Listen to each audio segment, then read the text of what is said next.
never any problem about communications.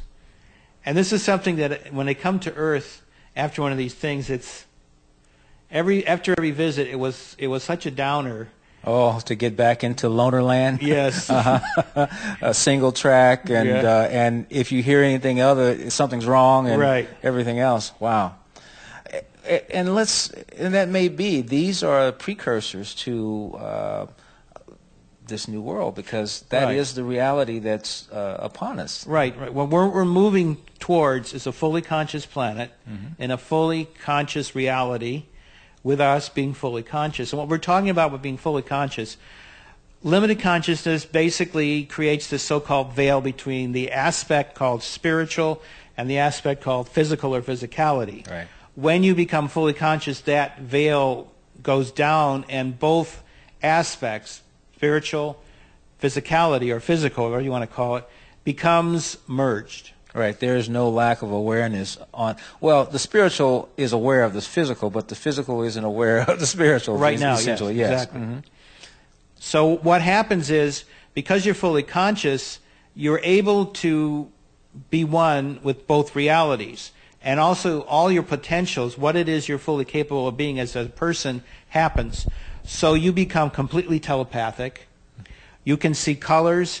You look at an essence, which would just be an object, an essence of something, and you can determine what it is, what it's made of, and you can even communicate with it. I was just getting ready to say, and I'm sensing that the information that is inherent and implicit in whatever it is you're looking at is available to you. Right. It completely all the barriers we have now between anything and ourselves is gone. So whether it's another person or another object, you completely feel at one with it, and you can know its history, what it's about, and it will communicate with you how it feels, because every object has a basic spiritual energy.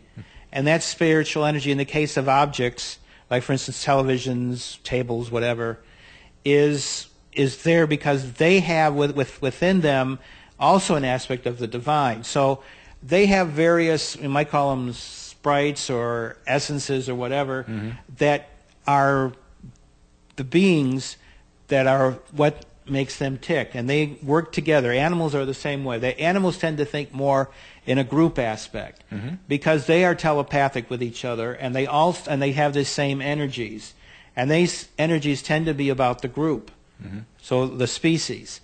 So they always see things in that particular aspect.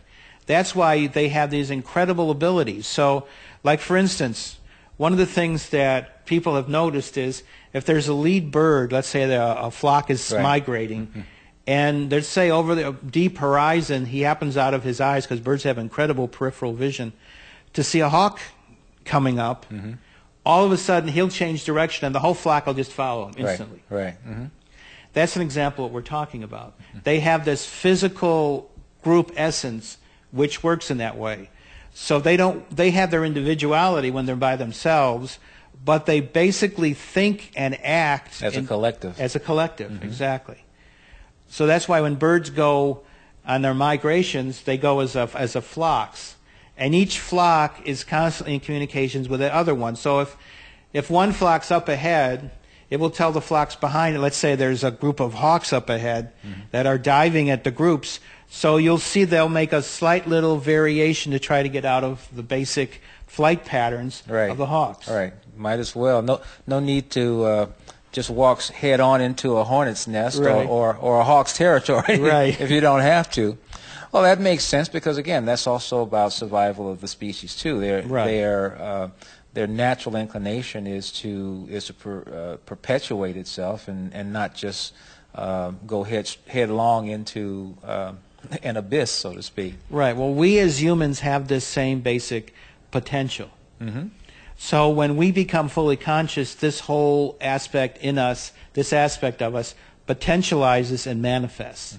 So what happens now is we can communicate with each other from a distance, telepathically.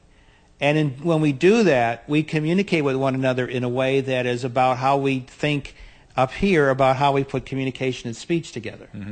So when we talk to another person, he could be Japanese, he could be Chinese, she could be Indian, whatever, we communicate directly because the brain thinks, and this is something that people who have studied language discovered, there's basic patternings of how the brain works to create speech. Okay. The speech center will, you might say, change that or filter it into what particular language we're talking in. Right. But basically, that symbology is what we telepathically send.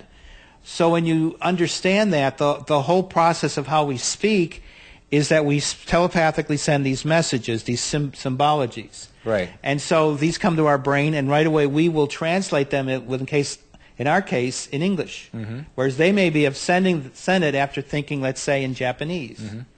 And so, to me, that's the real, true, universal communicator, is that when we fully are potentialized, we work in a way that allows us to be completely able to communicate with one another because these symbols are constantly going back and forth. Mm-hmm.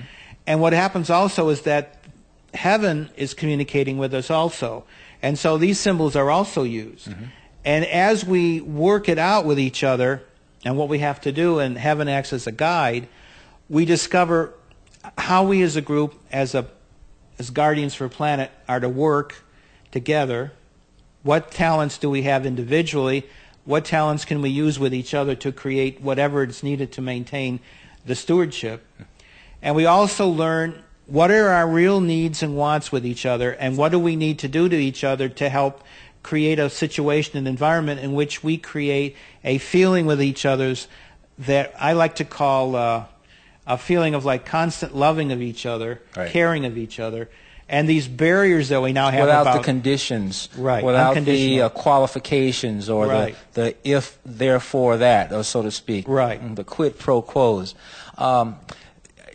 It opens so many. There's so many changes that one has to consider making, internal changes, right. Because you're talking about being fully conscious.